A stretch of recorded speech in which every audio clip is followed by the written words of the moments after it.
Juste imagine, t'es un putain de roi de France à 12 ans, tu pars en croisade, tu te fais capturer par les musulmans et tu continues en prison à réciter l'office divin tous les jours. Ce mec, c'est pas un simple roi, c'est un putain de giga Tchad. Bon, vous l'aurez compris, aujourd'hui on va parler de Saint-Louis, mais avant toute chose, si vous voulez que j'arrête d'être un clochard avec cette épée en bois et que j'achète une vraie épée de chevalier, je vous conseille de vous abonner, de liker cette vidéo, de commenter et de partager un maximum. Allez, c'est parti. Saint-Louis, ou plutôt Louis IX, a été roi de France de 1226 à 1270. Il a été canonisé en 1297. Mais le plus fou dans la vie de Saint-Louis, c'était sa discipline et sa justice de malade. Après la messe, il s'asseyait sous un chêne avec des habits tout simples et il entendait les plaintes personnelles de n'importe qui. Paysan ou riche, peu importe. Le mec, il assistait à la messe tous les jours, parfois même 2 fois par jour, le matin et le soir. Et lorsqu'il est parti en croisade, donc durant la 7e croisade, il sera capturé à Mansoura en 1250. Malgré cela, il continuera à prier en prison et restera 4 ans en Terre Sainte. Il en ressortira fortifié. Et c'est durant la 8e croisade en 1270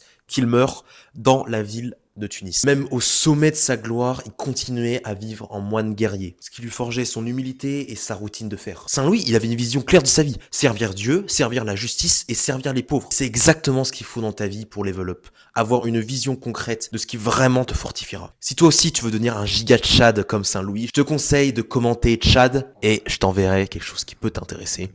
Allez, que Dieu te bénisse.